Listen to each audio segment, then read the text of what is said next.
केजरीवाल की ED custody पर बड़ी खबर अब आपको बताएंगे।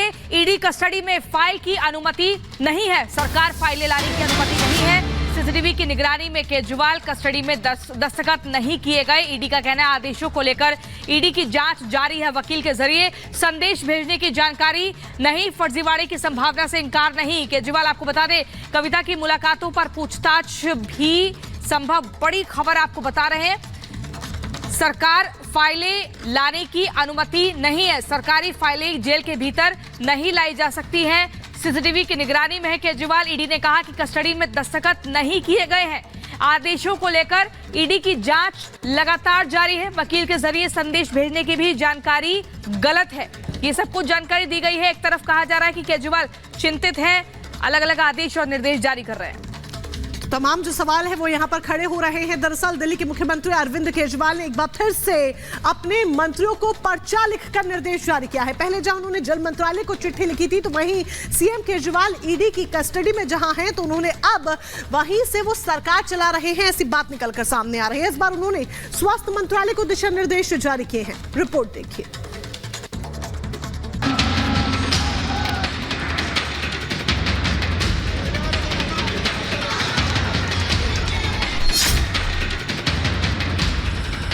पिछले कई दिनों से दिल्ली के सीएम अरविंद केजरीवाल ईडी की कस्टडी में है। ईडी की टीम लगातार केजरीवाल से पूछताछ कर रही है। वहीं सीएम केजरीवाल ईडी की हिरासत से ही दिल्ली सरकार चला रहे हैं। कस्टडी से ही निर्देश पर निर्देश जारी कर रहे हैं, वो भी पर्चा लिखकर। अपने मंत्रियों को ईडी की कस्टडी से ही दिशा निर्देश दे रहे हैं। दिल्ली के मुख्यमंत्री केजरीवाल ईडी की कस्टडी में होने के बावजूद दिल्ली वालों की चिंता में डूबे हुए हैं। वो भी ऐसा कि दिन रात सिर्फ दिल्ली की जनता के बारे में ही सोच रहे हैं। इसी सिलसिले में अरविंद केजरीवाल ने अब स्वास्थ्य मंत्रालय को चिट्ठी लिखकर निर्देश जारी किया है। ऐसा दावा दिल्ली सरकार में मंत्री सौरभ भारद्वाज ने किया है। पता नहीं किस मिट्टी से बने हैं कि आज हिरासत में हैं, तो भी दिल्ली के लोगों के स्वास्थ्य की चिंता है। तो उन्होंने मुझे आदेश दिया है कि इसके ऊपर जल्द से जल्द उचित कदम उठाए जाएं और ये सुनिश्चित किया जाए कि सभी अस्पतालों में, मोहल्ला क्लिनिकों में सारी दवाइयाँ और सारे टेस्ट मुफ्त मिलें और उनकी उपलब्धता कम ना हो। ये पहली बार नहीं है जब सीएम केजरीवाल ने पर्चा लिखकर अपने मंत्रालय को निर्देश जारी किया हो। इससे पहले दिल्ली के सीएम ने जल मंत्री आतिशी को पर्चा लिखकर दिल्ली के कुछ इलाकों में पानी संकट दूर करने के लिए जरूरी कदम उठाने का निर्देश दिया था, जिसका दावा खुद आतिशी ने किया था। आम आदमी पार्टी की तरफ से एक तरफ जहां सीएम केजरीवाल की छवि चमकाने की कोशिश की जा रही है, तो वहीं बीजेपी इसे ढोंग बताकर आम आदमी पार्टी के नेताओं और सीएम केजरीवाल पर हमला बोल रही है। केजरीवाल जी तो दवा और दारू दोनों खा गए। लालू जी तो बेचारे उन पर आरोप लगा चारा का खाने का, ये तो दवा दारू दोनों खा गए। भाई किसका खा गए? राज्य का। पहले इस्तीफा फिर जांच होने की बात करते थे, आज जेल चले गए हैं। इस्तीफा दूर की बात है, 9 समन पर जांच के साथ सहयोग करना दूर की बात है। कहते हैं तिहाड़ से सरकार चलाएंगे, और तिहाड़ से सरकार चलाते चलाते जैसे कोई गिरोह चलाता है जेल से अपने ऑपरेशंस को, उस प्रकार से उसमें भी फर्जीवाड़ा और फॉर्जरी करने का महापाप करना, घोटाला करने का महापाप करना शुरू कर दिया है। शराब घोटाला कांड में ईडी जांच का सामना कर रहे सीएम केजरीवाल के इस्तीफा नहीं देने को लेकर बीजेपी और आम आदमी पार्टी के बीच आरोप प्रत्यारोप का सिलसिला तेज हो गया है।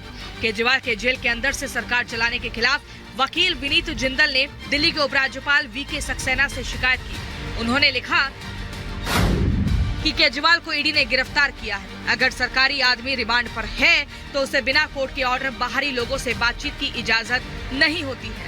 केजरीवाल को सिर्फ उनकी पत्नी और कानूनी सलाहकार से मिलने की इजाजत है। सवाल उठ रहे हैं कि केजरीवाल कब तक ईडी की कस्टडी में रहकर मुख्यमंत्री बने रहेंगे और वो हिरासत से सरकार चलाते रहेंगे। Bureau report, Republic Bharat. Delhi के मुख्यमंत्री अरविंद केजरीवाल की गिरफ्तारी के विरोध में आम आदमी पार्टी के तमाम नेता और कार्यकर्ता सड़क पर आकर विरोध व्यक्त कर रहे हैं, नाराजगी दिखा रहे हैं। वहीं दूसरी तरफ बीजेपी के भी तमाम बड़े दिग्गज नेता और कार्यकर्ता सड़क पर उतरकर केजरीवाल की इस्तीफे की मांग कर रहे हैं। वो कह रहे हैं कि जेल के भीतर से सरकार नहीं चल सकती। इस सरकार राज का विरोध करते हुए इस्तीफा मांग रहे हैं। इस पूरी खबर पर आपको दिखाते हैं ये रिपोर्ट।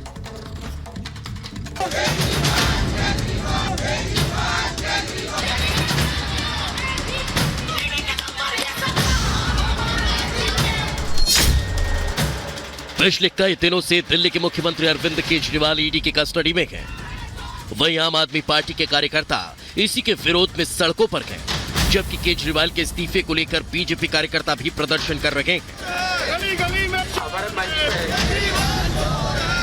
सैकड़ों की संख्या में आम आदमी पार्टी के कार्यकर्ताओं ने पटेल चौक पर जमकर हंगामा किया। इस दौरान वहां भारी संख्या में मौजूद पुलिस के जवानों ने उन्हें हटाने की कोशिश की, तो प्रदर्शनकारी सड़क के बीचों बीच बैठकर नारेबाजी करने लगे। काफी देर तक पुलिस के जवानों और आप कार्यकर्ताओं के बीच बहसबाजी होती रही, लेकिन प्रदर्शनकारियों ने एक न सुनी और वहां हंगामा करते रहे। इस दौरान आम आदमी पार्टी कार्यकर्ताओं के हाथों में पोस्टर और बैनर भी दिखाई दिए। हालात बेकाबू होता देख पुलिस एक्शन में आ गई और आप कार्यकर्ताओं को एहतियातन हिरासत में ले लिया। इस दौरान प्रदर्शनकारियों ने इसका जमकर विरोध किया। जिस तरीके से आप देख रहे हैं, 4 लोग इकट्ठे नहीं होते, उससे पहले मोदी डर जाता है, 144 धारा लगाता है। किसी को अपना शांतिपूर्वक तरीके से कुछ करने की जरूरत। अपना बिल बनाते हैं और अपना बिल लागू करते हैं, लेकिन हम भी झुकने वाले नहीं हैं, मिटने वाले नहीं हैं। हम अपनी आवाज को बुलंद रखेंगे और आए दिन प्रदर्शन। हमारी आवाज रुकने वाली नहीं, हमारी ना आवाज रुकेगी ना साथ रुकेगा। हम कहते केजरीवाल को छोड़ा जाए और हमारे पे जो इलेक्शन लगाया झूठा लगाया। वहीं दूसरी तरफ बीजेपी कार्यकर्ताओं ने भी केजरीवाल के खिलाफ प्रदर्शन किया। बीजेपी ने दिल्ली के मुख्यमंत्री अरविंद केजरीवाल के इस्तीफे की मांग को लेकर सड़क पर धरना दिया। इस दौरान बीजेपी कार्यकर्ताओं ने केजरीवाल के खिलाफ जमकर नारेबाजी भी की। प्रदर्शन के दौरान बीजेपी नेता हर्षवर्धन भी मौजूद रहे, जिन्होंने दिल्ली के मुख्यमंत्री अरविंद केजरीवाल के इस्तीफे की मांग की। हमारे मुख्यमंत्री केजरीवाल जी 9 साल के बाद जेल में जाने के बाद कह रहे हैं कि मुझे बड़ी चिंता हो रही है।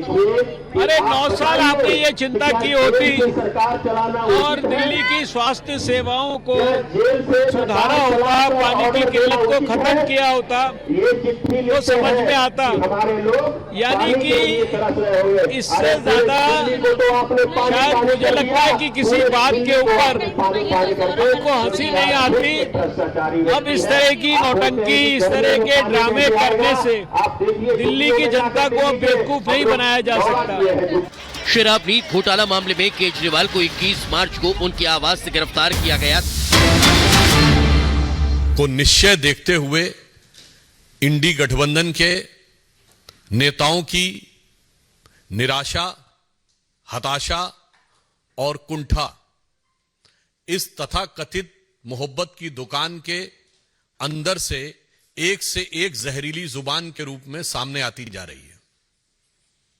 पहले भी प्रधानमंत्री श्री नरेंद्र मोदी जी के प्रति एहसास कमतरी यानी इंफीरियरिटी कॉम्प्लेक्स, ईर्ष्या और ग्लानि के कारण अनेक प्रकार के आपत्तिजनक, अभद्र, निंदनीय बयान दिए गए।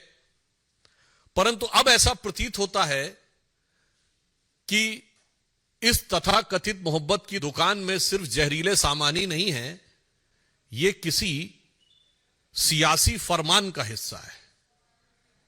मतलब there is a possibility of political dictate which is being given from the top to carry on giving these type of dastardly statements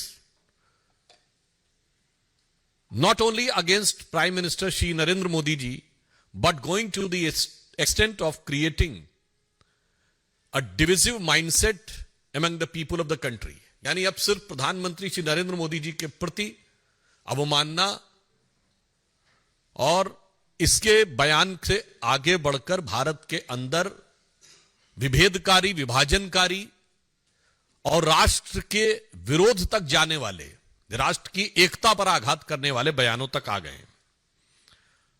और कई बार ये लोग किस प्रकार का ज्ञान देते हैं, यही समझ से परे है। देखिए देश को कैसे भ्रमित करने का प्रयास करते हैं। अभी केरल के मुख्यमंत्री श्री पिनारी विजयन ने सीए के ऊपर बोलते बोलते एक बहुत विचित्र बयान दिया। यह बयान जितना विचित्र है उतना ही स्पष्ट इसकी मानसिकता है। उन्होंने कहा कि भारत माता की जय और जय हिंद के नारे पहले 2 मुसलमानों ने लगाए थे, इसलिए क्या इस नारे को त्याग देंगे? पहली विभाजनकारी मानसिकता यही है कि ये भारत माता की जय और जय हिंद के नारे एक भारतीय ने लगाए, ये नहीं दिखाई पड़ता है, उसमें हिंदू और मुसलमान दिखाई पड़ता है। दूसरी बात, उन्हें यह भी नहीं पता है कि जिसका उल्लेख वो कर रहे थे वो दीवान अजीमुल्ला खां, नाना साहब पेशवा बाजीराव द्वितीय के दीवान थे, उस पेशवाई साम्राज्य के जिसे भारत के इतिहास में हिंदू पद पातशाही कहा जाता है। तो देखिए आधा अधूरा ज्ञान, टकराव करने के लिए सब कुछ। तो मैं इंडी गठबंधन और कम्युनिस्ट पार्टी और श्री पिनारी विजयन के ज्ञान में और अभिवृद्धि करते हुए बता देना चाहता हूं कि वंदे मातरम जो आनंद मठ में लिखा गया, उसका सबसे पहले राजनीतिक मंच के ऊपर जो गायन हुआ वो 1895 में कांग्रेस के कलकत्ता सेशन में हुआ और जिसकी अध्यक्षता रहमतुल्लाह अहमद सयानी ने की थी। यही तो मैं कहना चाहता हूं, ये सब भारत की एकता के प्रतीक थे, मगर सियासत के मकड़ जाल में इन लोगों ने इन चीजों को इस रूप में प्रस्तुत कर दिया कि भारत की एकता के प्रतीक उद्घोषों को सांप्रदायिकता का प्रतीक बनाने का प्रयास किया। और जो चाल 100 साल पहले थी वो आज 100 साल बाद भी वही फितरत है। कृपया भारत की एकता और भारत के गौरव के उद्घोषों के ऊपर विभाजनकारी राजनीति से परहेज करना चाहिए। और पुनः मैं कह रहा हूं, इंडी गठबंधन इस बात का जवाब दे पूरी बात की, आई कहां से। और मैं पुनः कहना चाहता हूं, उससे भी आगे बढ़कर जिस भारत माता की जय और वंदे मातरम की बात कहते हैं, पहले तो पता नहीं उनको शायद वो लेफ्टिस्ट ही ज्ञान है। अरे भाई, ऋग्वेद के पृथ्वी सूक्त में लिखा हुआ माता भूमि पुत्रो हम पृथिव्या, ये धरती हमारी माता है, ये देश हमारी माता है और हम इसके पुत्र हैं। गीता